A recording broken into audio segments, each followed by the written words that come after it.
Greetings, Embers, newbies, and the peekaboos. This is Back to Ashes, and my name is Phoenix. If you are new here and you begin to like what you are hearing, please join the family by hitting that subscribe button and also setting your notification bell to all. That way you'll be reminded of every time a video is uploaded. I'd like to take a moment and pay homage to our elite members of Back to Ashes. Thank you all so much. You are the pillars that hold this channel together. You have my deepest gratitude. With all of that being said, it is now time to go back to ashes. For once we arise from the ashes, we are a bigger, brighter, stronger, and a happier person every day. Sit back, relax, kick back, grab a snack or tuck in and get warm, and prepare for your dose of vocal melatonin entitled True Paranormal Incidents. Right after this intro, there will be an ad. I'll read the first story, there will be an ad, and after that, there will be no more ads within this video. Disclaimer, this video is for educational and entertainment purposes. Oh, and while I'm thinking about it, story number 4 has 7 parts. I will be reading each section number aloud, that way you can keep up. Now on with our stories.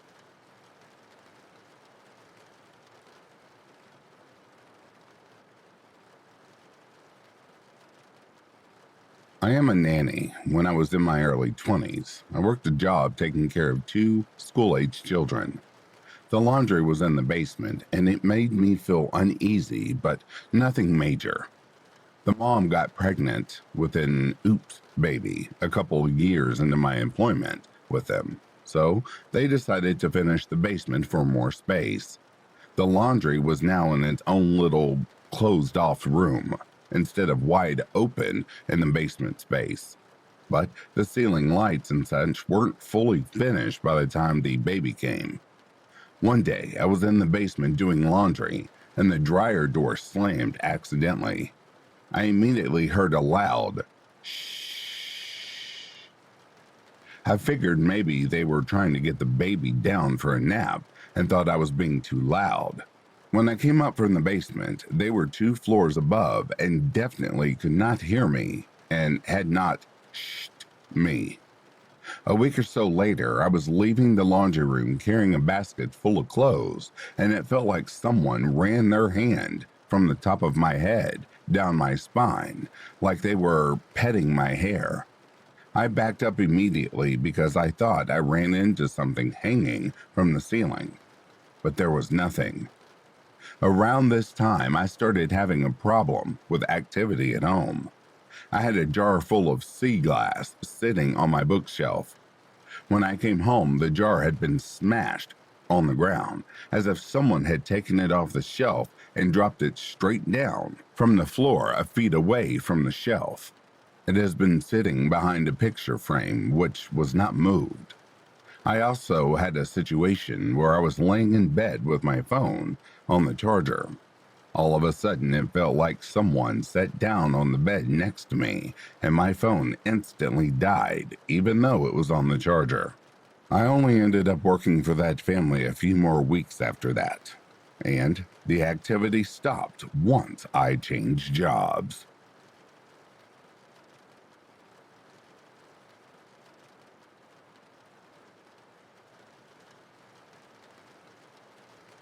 I think I should start this off by saying I never believed in the paranormal shit until it actually happened to me. To start, I remember things when I was like 15 or 16. We had this attic around 1 to 2 a.m. every night. It sounded like walking above my room. I had a girlfriend over to stay the night once, and she even heard it. So I knew something was up. During this phase of my life, I was a drug addict. I had some bad stuff going on, and the more bad things that happened, it seemed the activity would increase and react to me more. I remember that same age at around 16, I was alone a lot at night. My mother's room was across from mine at the end of the hall. Upstairs, there's 3 rooms and a bathroom. I heard scratching at my door and opened it up thinking it was my dog. Instead, I was met with pure blackness across from me in my mother's doorframe. I couldn't do anything but freeze and stare at it. It was maybe 2 minutes, 5 or even 10. I couldn't move. I then snapped out of it and ran outside to my car, called my friend, and left. Age 17 to 18 is when shit got real. I switched my room to my brother's old room. It was smallish, 2 closets, winter and summer, 2 windows, a ceiling fan. My dad left the house. My mom found a new boyfriend and was always gone. My brother left for a girlfriend. So yeah, I was always alone at night. What started in this room? I usually lay my controller and TV remote and all that shit at the foot of my bed. At night, I noticed something clicking the buttons and moving my keys. This turned into my covers being pulled off and a woman's voice coming from the hall mimicking my mom's voice, saying my name. The big thing that set shit off was me and some friends going to a notoriously haunted hospital for children with an illness.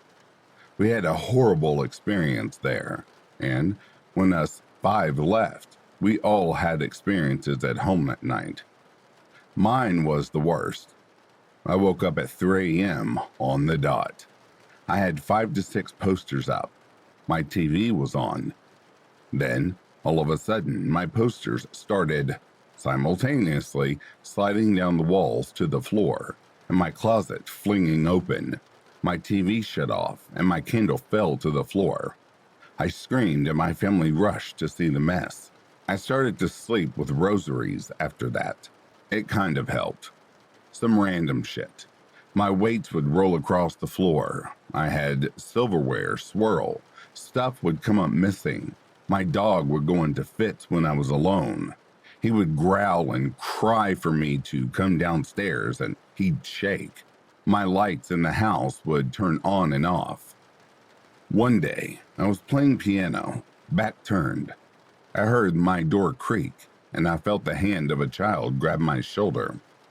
I turned around slowly, absolutely shocked, and said, "Do not touch me.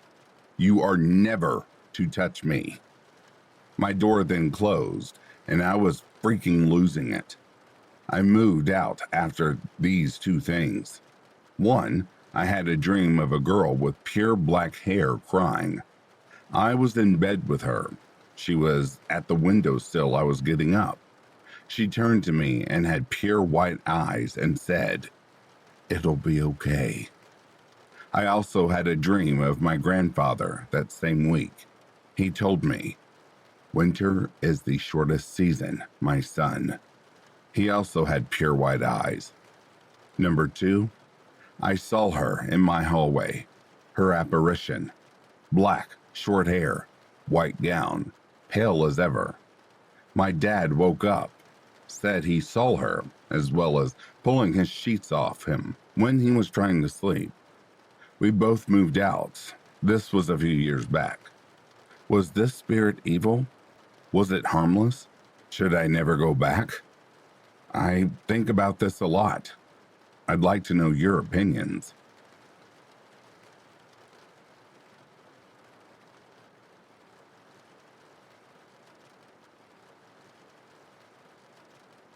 About 6 years ago, I had a fever in the middle of the summer and was incredibly sick due to a difficult health reason.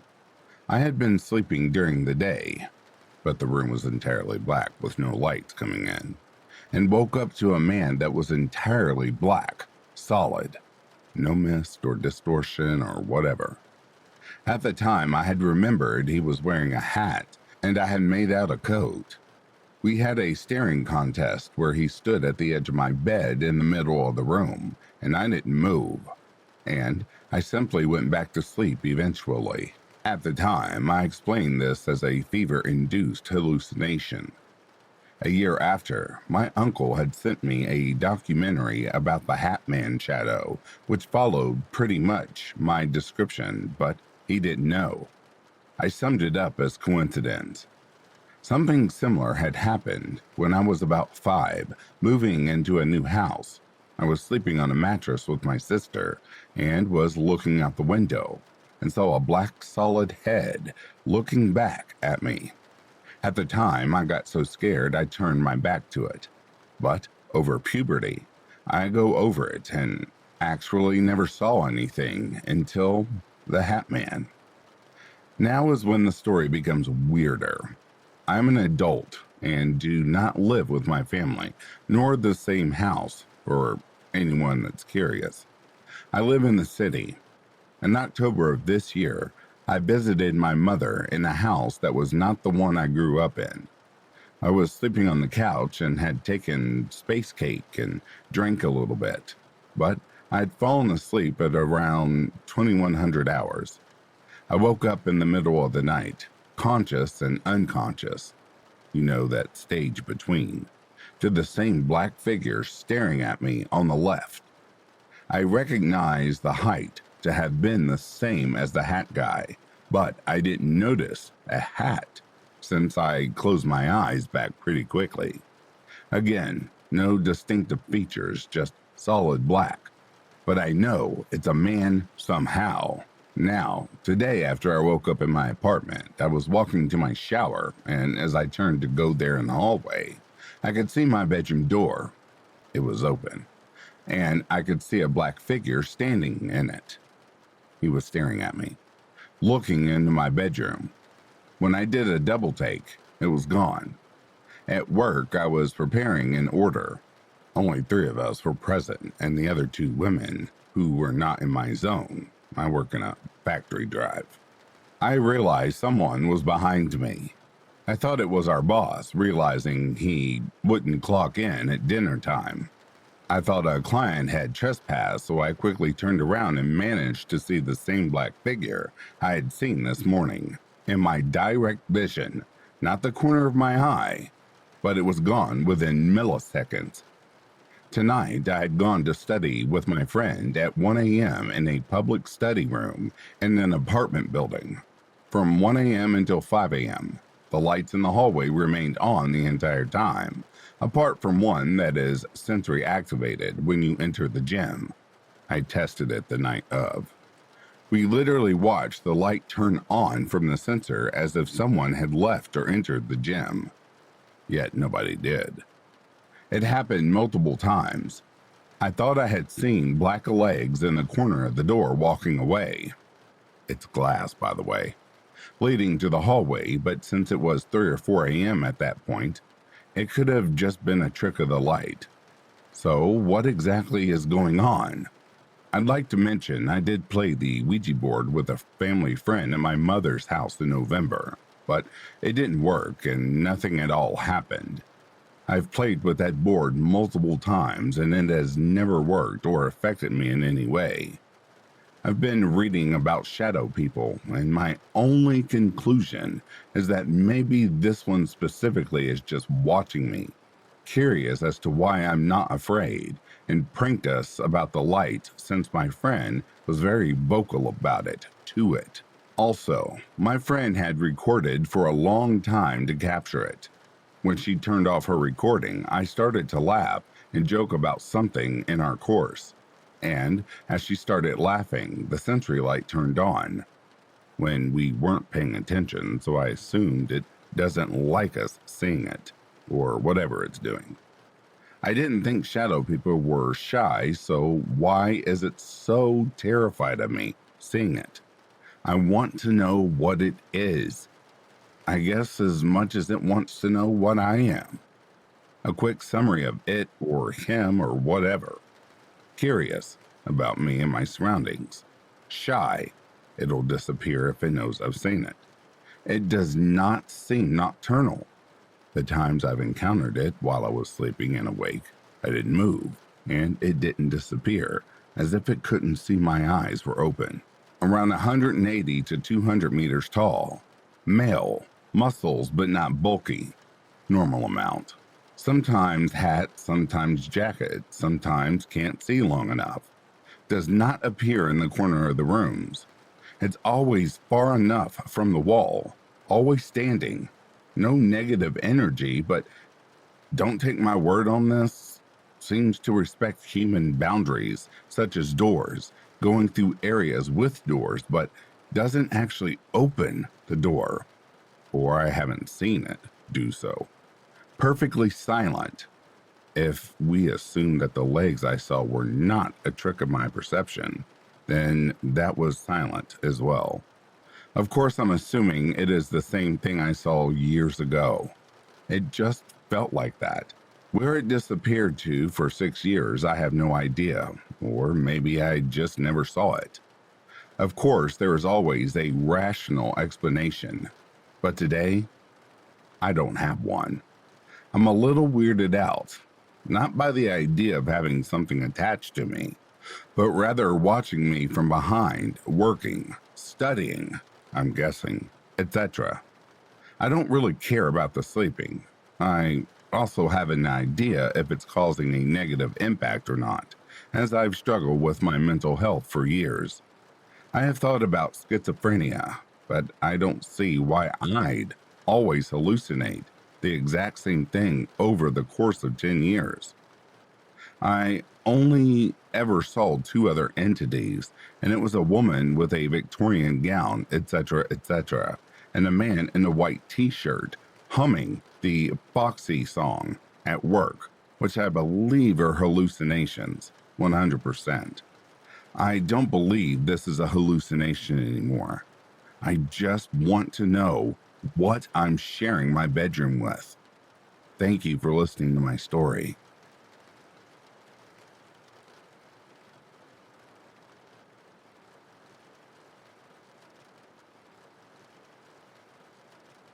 The story is going to be long, so I will need to be giving it in 7 parts or updates.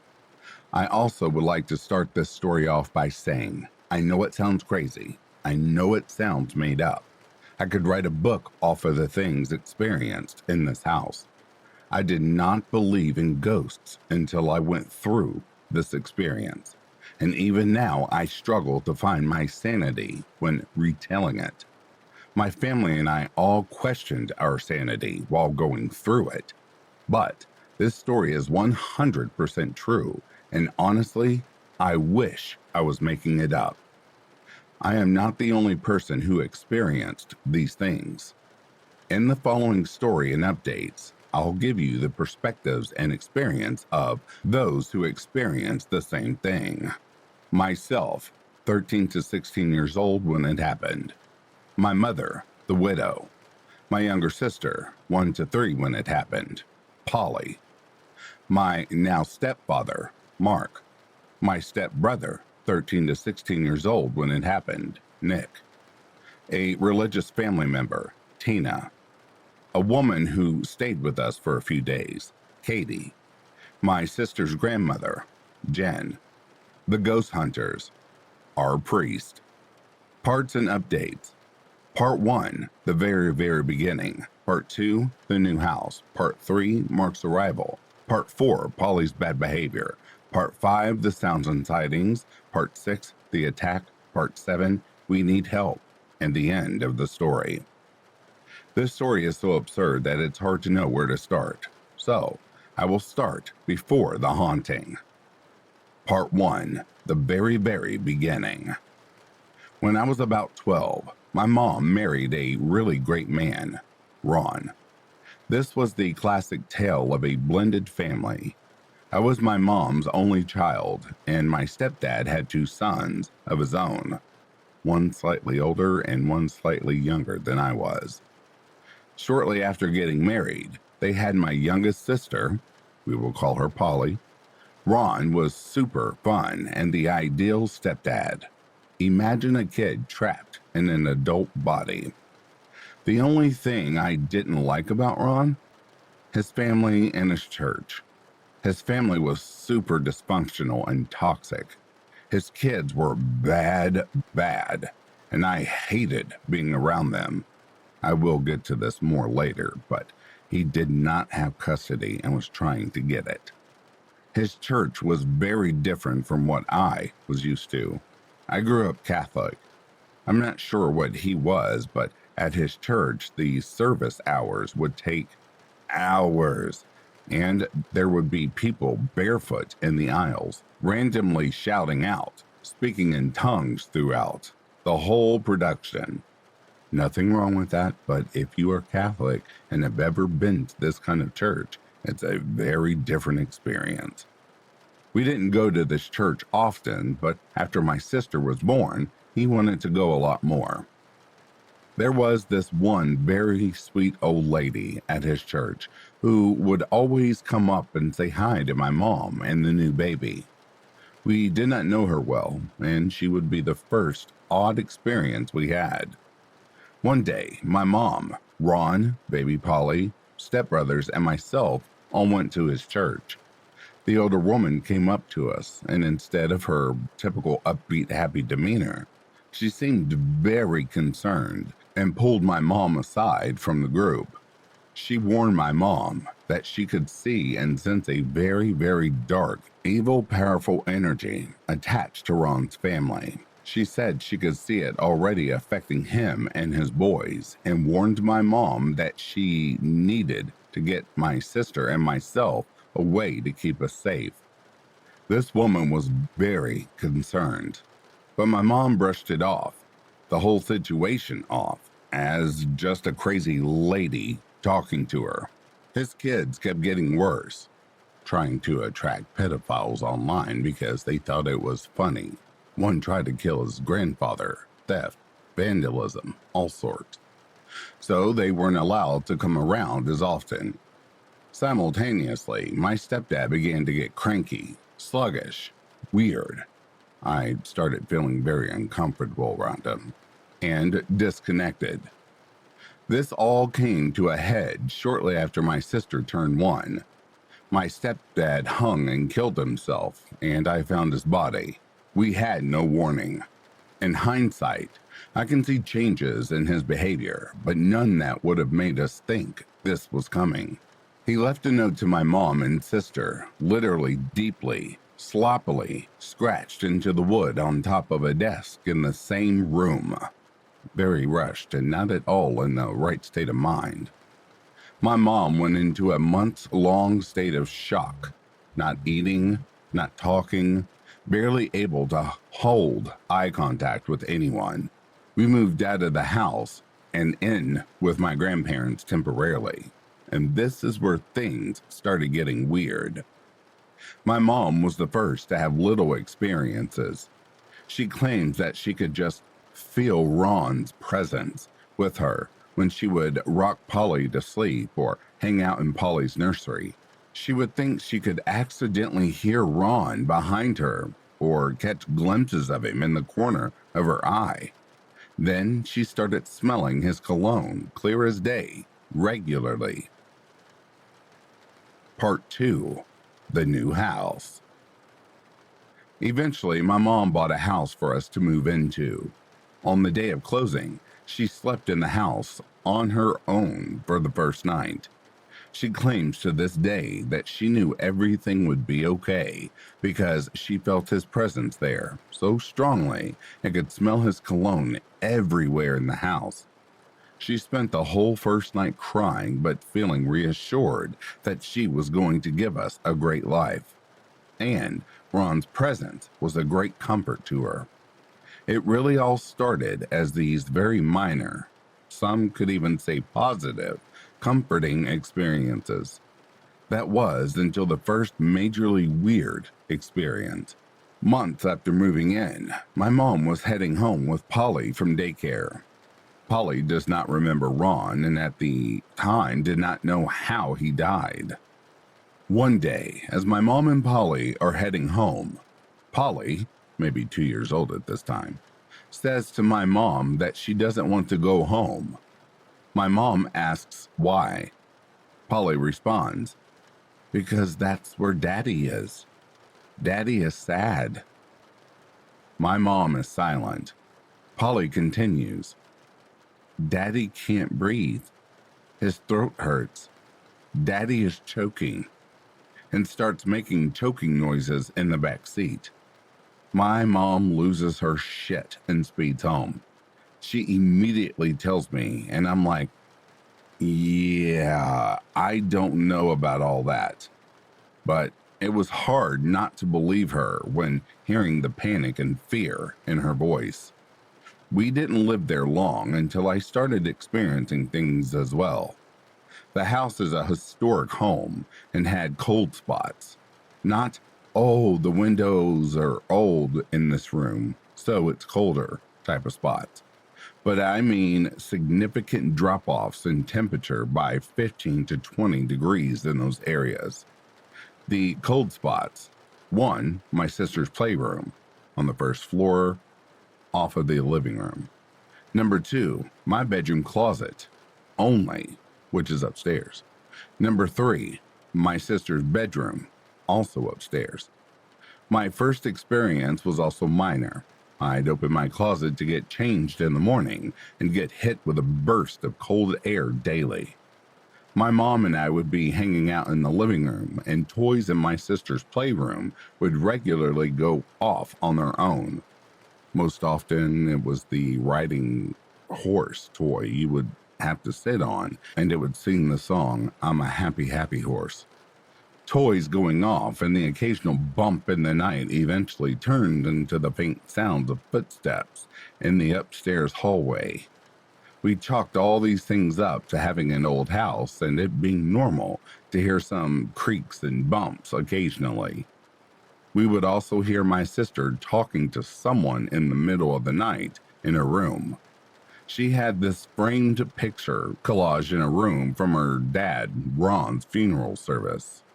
It was a bunch of pictures of the family, and we could hear her talking to someone, saying who all the people were. "This is my sissy, this was my daddy, this is mommy," etc. We set up voice recorders and caught it happening, and when we asked who she was talking to, she always said, "Putt putt." Our dog also would randomly start barking and growling at nothing in the house. Typically, it was in the living room towards the stairs. Things really got so much worse, though, guys. Oh, and a quick edit before I forget. My mom also just informed me that when she would give Polly a bath, Polly would always say, "Daddy's here," and "Daddy is sad." Part 3: The Arrival of Mark. My mom started dating Mark. Mark was my best friend's dad, and he lived down the street and worked midnights. Mark would come over to the house every now and then, and we always noticed activity would ramp up a bit while he was there, and shortly after he left. But we thought nothing of it. Still just minor things. I did local theater in high school, and there was a girl in my cast, Katie, who came into rehearsal one day covered in bruises. We found out Katie's husband had been hitting her, and she really needed some place to stay until things calmed down. My mom is a domestic violence survivor, so this tugged at her heartstrings, and she told Katie that she didn't have a choice. She was coming to stay with us temporarily. My mom was worried Katie's abusive husband would show up at the house, so she asked Mark to start staying over. Keep in mind, Mark worked midnight, so during the day it was only him and Katie. After Mark moved in, things really took off. Katie stayed for a few days and then suddenly left. It was very hasty. And we wouldn't find out until later that she left because she was terrified of being alone in our house. She said she would hear things, see figures out of the corner of her eye, and felt a very heavy negative energy in the house. She also said she felt like she wasn't alone and was being watched. She asked if our house was haunted, and we laughed at the idea. But then Mark started having experiences. A lot of them. Mark is a very vivid dreamer, and according to him, he started having some of the worst, messed up, violent, even sadistic nightmares he had ever had in his life in our house. Some of them were so bad that, to this day, he will not tell us what happened in the dreams. Eventually, he shared with us one particular dream and said Ron came up to him and was really upset. He had met Ron previously, maybe once at a school function. In this dream, Ron was yelling at him, telling him it was extremely important that he find Tanya. Mark asked who the hell Tanya was, and my mom and I were mind blown. Tanya was one of Ron's sisters. They were not close, and Mark never met her or knew anything about her. Yet, he kept saying it was really important that we contacted Tanya. The next dream Mark tells us about has us questioning all the happenings around the house even more. Apparently, Ron became a regular in Mark's dreams, getting increasingly more angry and violent with each dream appearance. In the last dream, Ron was losing his mind at Mark about some sort of RC car and how he needed it, and Mark had to find it. My mom and I had no idea what he was talking about, so we contacted Ron's old best friend.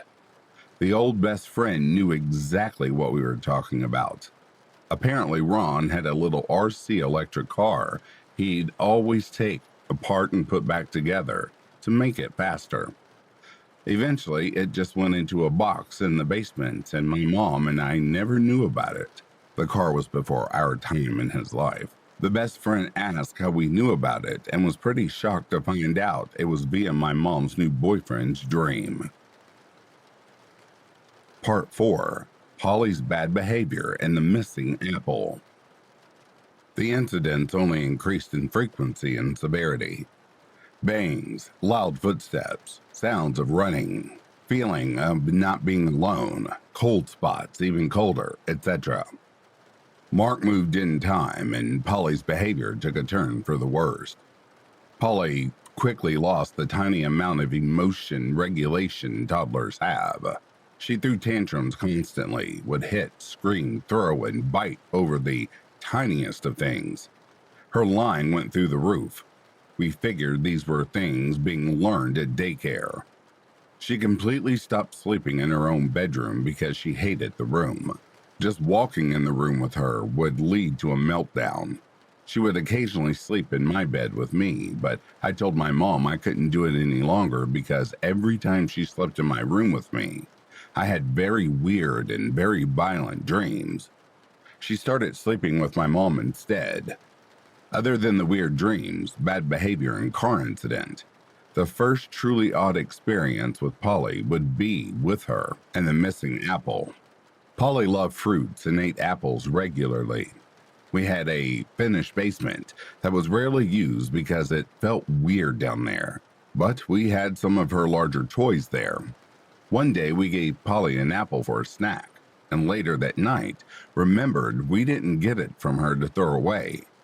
My mom got super paranoid about bugs and it going bad, so she asked Polly, "Where's the apple?" Now, Polly had this tent thing she played in the basement, and she always told us that Jesus lived in her tent in the basement. We just said okay and rolled with it. But when we asked where the apple was, she told us she was hanging out with Jesus in her tent, and the bad kids came. No clue who the bad kids are, but she would tell us there were bad kids in the basement. Remember the bad kids for later.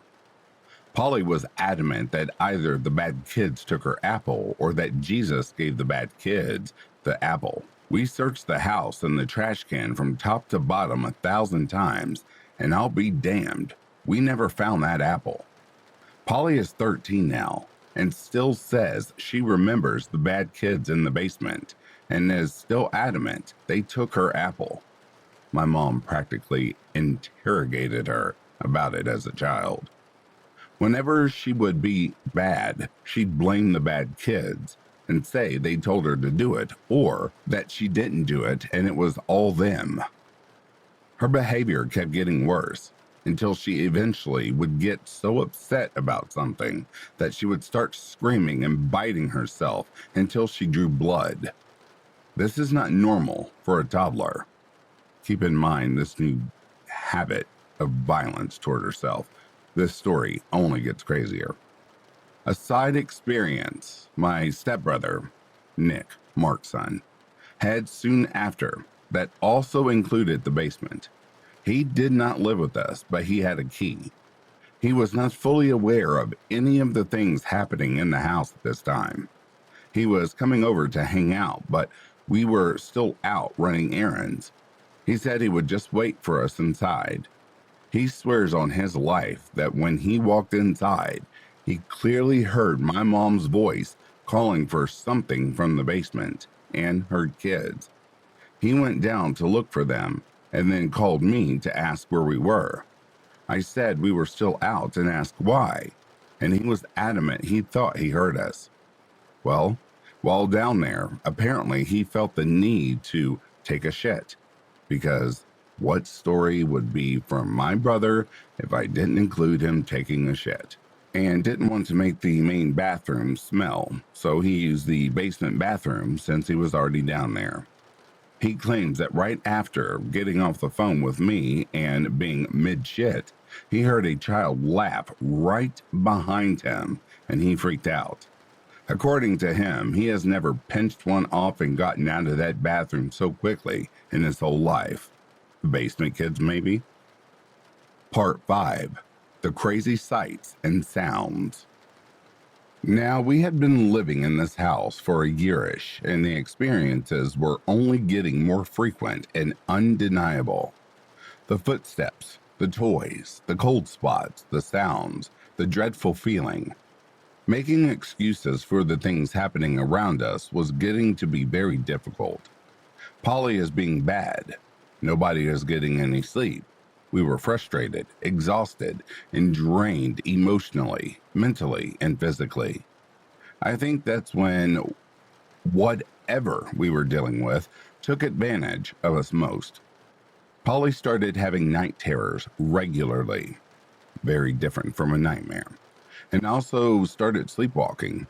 We would find her standing in the doorway of her room, standing right above the stairs, standing somewhere in your room, or you'd wake up to her standing at the side of your bed. We were terrified of her getting hurt. At the same time, the sounds of heavy footsteps upstairs became regular.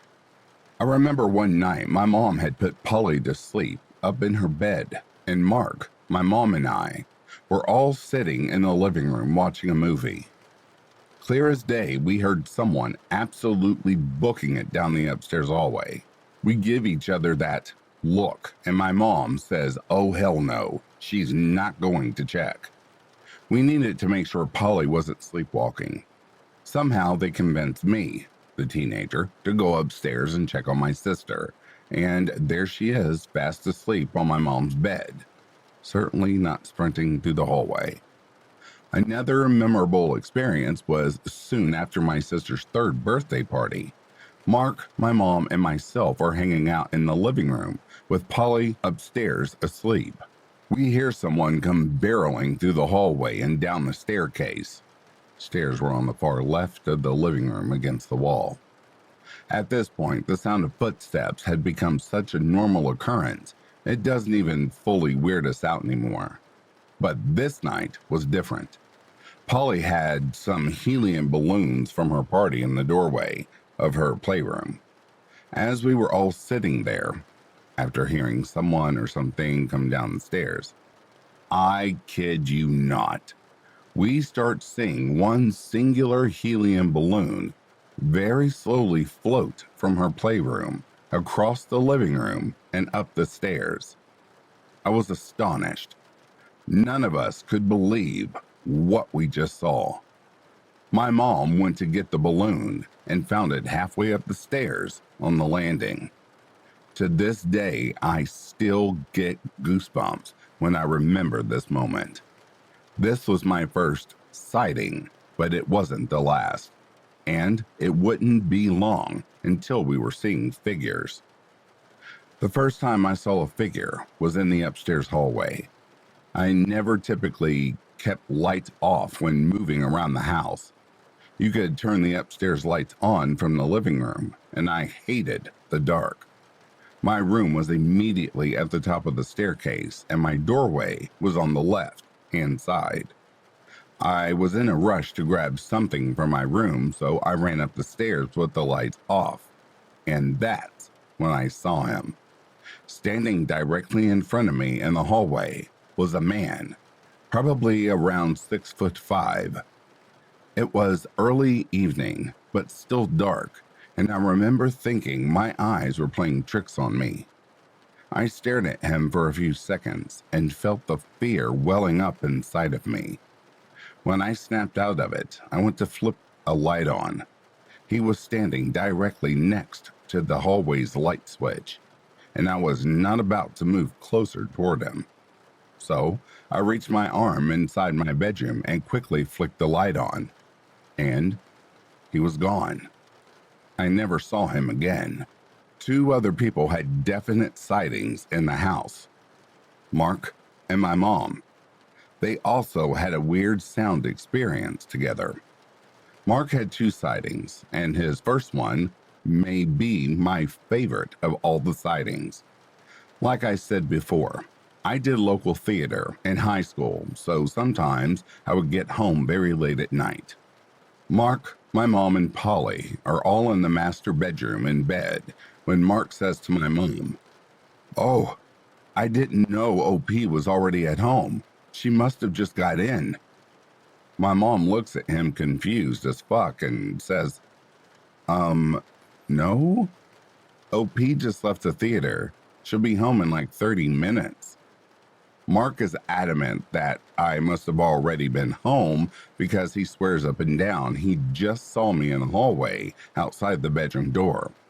Almost like I leaned over and just peeked my head and part of my body inside of the room. Mark is so convinced he saw me that they call me, and I confirm I am not at home, but on my way home. When I get home, Mark thinks we are messing with him, and I have been home the entire time. He has me in their doorway, reenacting what he saw, and then he goes, "Huh, no, it definitely wasn't you. You're not tall enough.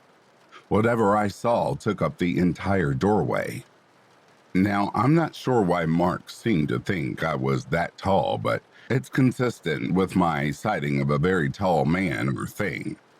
His next sighting was not nearly as exciting. We had one of those old school attics where you pull down the string and the ladder falls from the ceiling. Then you climb up and lift that wicked heavy door at the top to get in. We kept holiday decorations in the attic. Mark says that when he opened the attic, he saw a tall, dark figure bolt from his eyesight behind a stack of boxes. Mark closed the attic door and got the decorations down another time. Now, my mom's sightings. She has always stuck to the same story, and it makes me believe her and also question what kind of mother she is. Remember how I told you nobody was getting any sleep? Well, my mom was regularly waking up around the same time every night. This turned into the tradition of her going downstairs for a glass of OJ and going back to bed and typically checking on us kids. We all sleep with our doors open, so she'd just look in. You'd walk up the stairs. My bedroom was immediately on the top to the left side. Bathroom across from my room on the right side. Mom's room at the end of the hallway on the left side. Polly's room at the end of the hallway on the right side. My mom claims up and down that she woke up in the middle of the night, flipped the hallway light on, and headed towards the stairs for her OJ. We had to put the baby gate up due to Polly's new sleepwalking habit, so she had to stop before the stairs to open it. Right when she reached the bottom of the stairs, something caught the corner of her eye. She saw a tall, black figure in my room, standing at the end of my bed, facing me. She stood there for a moment and looked at it and said to herself, "Nope, I'm half awake and delirious. It's not there." She goes downstairs and gets the OJ, and upon her walking back up, she says she reaches the landing and, clear as day, sees the black figure run from my room, through the hallway, and into my sister's room. Sister was not in her room. She says it freaked her out so much, she just immediately ran into her room and got back into bed. Thanks, Mom. Around the same time, my sister got pretty sick and was miserable to sleep with. tossing, turning, burning up. My mom and Mark were in bed watching TV with the dog. Polly had been put into her room for the first time in a very long time to see if we could get her to sleep there. Mark and my mom claimed that they were sitting there. They very clearly both heard, "Where is she?" spoken out loud. They looked at each other and immediately started trying to deny. My mom asked Mark, "Did you hear that?" Mark says, "Hear what? The dog's stomach?" My mom says, "The dog's stomach? And what did the dog's stomach say, Mark?" Mark responds, "Where is she?" They both freak out and run to my sister's room, grab her, and put her back into bed with them. Part 6. The Attack. Here is where things took a bad turn. Remember how nobody is sleeping or everyone is having issues sleeping? Well, I started to get really bad sleep paralysis. I had never gotten it before, but it became a regular occurrence. One night in particular, I woke up, but couldn't move. I was sleeping on my stomach, so half of my face, my right cheek, was in the bed. And I remember knowing that I was dealing with sleep paralysis and needed to snap out of it. I started seeing the room around and behind me glow red. I could see shadows on the walls around me, just out of my sight. I heard two voices, neither of which I could describe as human. The first voice was on my left side and was very deep, guttural, almost growly, but repeating something over and over in a very rhythmic, like chant. It was not English, and it sounded like no language I could recognize other than maybe Latin, which we would hear at church. The other voice was higher, grainier, and sounded more agitated. It was like the higher voice was egging the lower voice on, and it wasn't in English. It was then that I felt the most insane heavy pressure on my back, pushing me down into the bed. I remember thinking at this point how I knew I was in sleep paralysis, how it was likely to be a dream even though it seemed so real. The harder it pushed me, the more difficult it got to breathe, while the rhythmic chanting only got louder. I remember starting to cry and genuinely think to myself that I was going to die.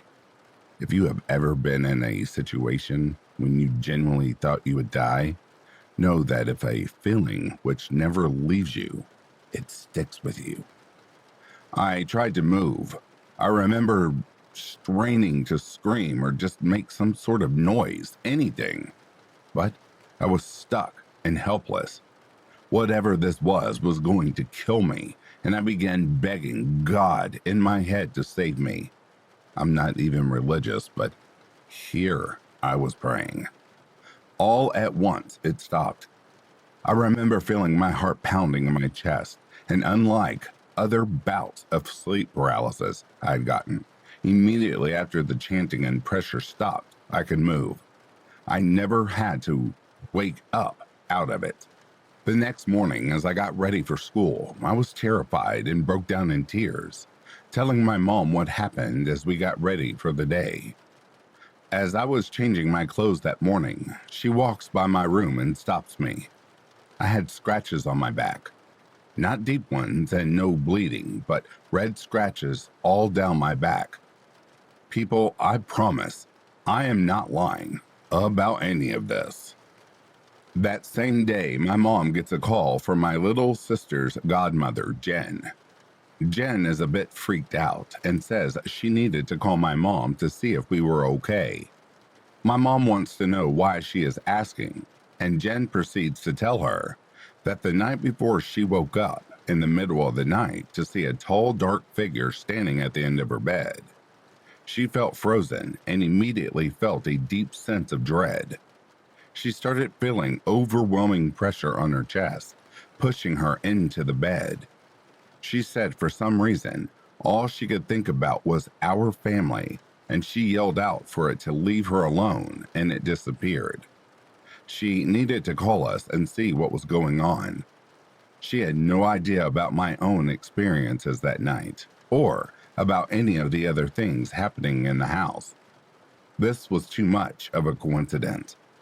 We couldn't rationalize it or explain it away. If it was just my own experience, we would have made excuses. But how did Jen know? And what did Jen also see? At this point, we knew that things were getting serious. We needed help. Part 7, the finale. We need help. My mom had friends that considered themselves amateur ghost hunters.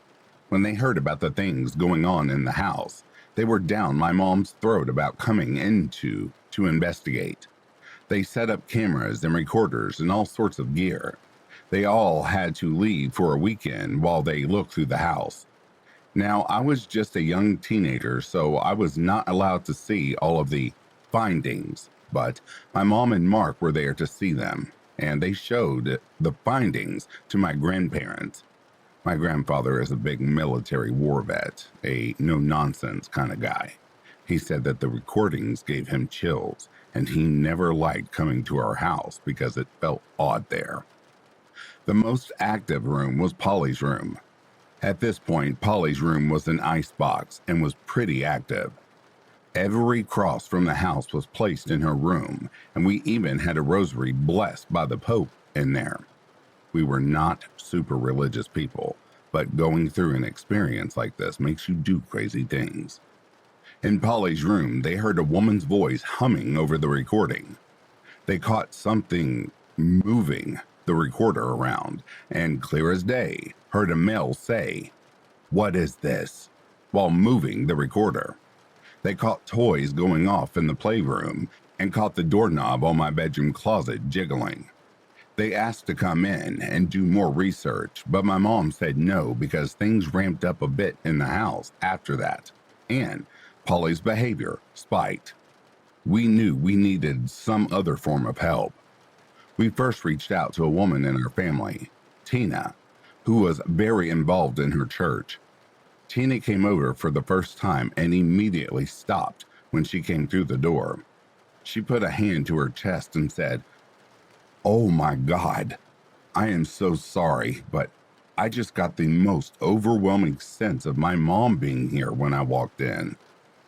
Her mother had passed away years prior and was a huge part of our overall family. It didn't dawn on us until that moment that my cousins and I had a running joke growing up that we all had an imaginary friend named Mrs. Tut Tut, who lived with her Tinas, and she was responsible for taking care of her. Remember the put-put person Polly was talking to in her room at night? And then we caught the older woman humming in the room? Well, anywho, Polly's behavior was still getting worse, and it was starting to concern us. Tina asked when she came in if we would mind if she said a quick prayer over Polly. Polly was dead asleep on the couch. Tina walked over and sat on the couch next to her, put one hand over Polly and started saying a quick prayer. I kid you not, Polly's eyes shot wide open. She immediately sat up on the couch and was thrashing around, kicking and crying, screaming that she wanted to go to her room, take her to her room. As soon as Tina said amen, stopped praying, Polly crashed back down on the couch and was out like a light. It was as if she never even woke up. We looked at each other with eyes full of fear. How could we rationalize this? 4 people just witnessed it. We feared for Polly. At this point, we went to our church and spoke with our priest. He listened to our stories and gave us advice. He told us that based off what we were saying, he felt the entity was evil and we should not try and make contact. He had to reassure my mom that this was not wrong. We should avoid discussing it in the house at all costs. No talk of the devil or watching scary movies. A crucifix blessed with holy water was to be placed in the most active rooms. They are all still there to this day. He said he felt it was probably demonic, as they can masquerade themselves as someone else in the beginning, and they feed off of grief and stress. He said he could not do any sort of exorcism as the church had to go through an approval process for that. But he gave us holy water and agreed to bless our home. He also taught us how to bless the home ourselves for future reference. He, Tina, and my mom went to the house to bless it. Room by room, they went through performing the blessing. When they finished the blessing, they all went outside to the driveway. The priest left and my mom lit a cigarette to smoke with Tina. That's when they claim that an all-black dog came slowly walking out from behind our garage towards them. They say it was nasty looking, beat up, gross hair, just the ugliest dog you've ever seen in your life, and it came toward them, teeth bared, growling and snarling at them. My mom claims she just felt it was evil and screamed at it to go away and leave them alone, and that it was not welcome there. It ran off and she never saw the dog again. That night, my mom says she had the most realistic dream of her life. She was wrestling with some sort of dark figure and was fighting with all she had. She was screaming at it to leave her and her kids alone, and then she woke up from her sleep completely exhausted and covered in sweat, as if she was actually fighting someone. And that was just about the end of it. Polly's behavior significantly improved. The noises and sightings stopped. Everything went back to normal for a really long time. The last thing to have happened was in 2017, when I was packing up for college to go back home for the summer. My room was all packed up, and I had started to feel a bit weird being alone in my dorm room. I did not have a roommate, but I didn't feel alone. I contacted my mom, and they said they had also started hearing some things in the house again. On my last day at college, I had to run up to my dorm room to change my clothes really quickly, and when I entered the room, I felt a really heavy negative energy. I sat down in a chair in my room and immediately dazed out, as if I was in the most intense daydream ever. The daydream was terrifying and was very violent and regarding my little sister. I blocked it out of my room and called my mom and told her. They re-blessed the house, and we haven't had any problems ever since. Now, I know so many of you will say this is fake. This is made up or exaggerated. If it was just my account of this experience, I might agree with you. But it is the fact that so many people around us experienced this, that so many people were present for the same events, that it went on for so long. I can't doubt it in my mind anymore. I honestly think doubting it was giving it power. But since we have accepted what we went through and decided we will not fear this thing or give it power over us, we have been fine. For those of you who will say to post videos and recordings, my mom has never even let me see them, so I have no access to that. I have only first-hand accounts. Also, these were taken in 2015 or 2016. I do not have photos or videos from that long ago. But ultimately, I hope you all found our haunted house to be some sort of escape and entertainment. None of us believed in ghosts, demons, hauntings, whatever you want to call them, until we lived here. My mom claims that I had weird experiences and sightings as a child, and a few I remember, but nothing like this. And we actually still live in that same house. So, there it is. The story of our haunted house. A side note, or a fun fact, you may all find interesting. Mark's aunt and uncle owned the house we live in when he was a child. There were different owners between us, but after my mom and Mark started dating, we found out that Mark's aunt and uncle used to live there. We learned a bunch of other history about the house, and the house still had some awesome things in it. Mark's uncle had originally built bar in the basement, built in the bookshelves, etc. Another weird side note, we redid my bedroom halfway through these experiences. When we pulled my bed out from the wall, there was this weird devil cat stick figure drawing on the wall behind my bed. We never noticed it when we moved in somehow, but it was pretty big, like halfway up the wall big. It took us 4 coats of paint to get it to cover up. We would paint over it, and then the next day you'd still see it. It was very weird, but the devil cat is just a blue wall now. Mark's family did not paint the devil cat thing. But that's it. That's the end. If anyone has any questions, I am more than willing to answer them. Ultimately, I hope all of you guys stay safe out there and never have to experience anything like we did.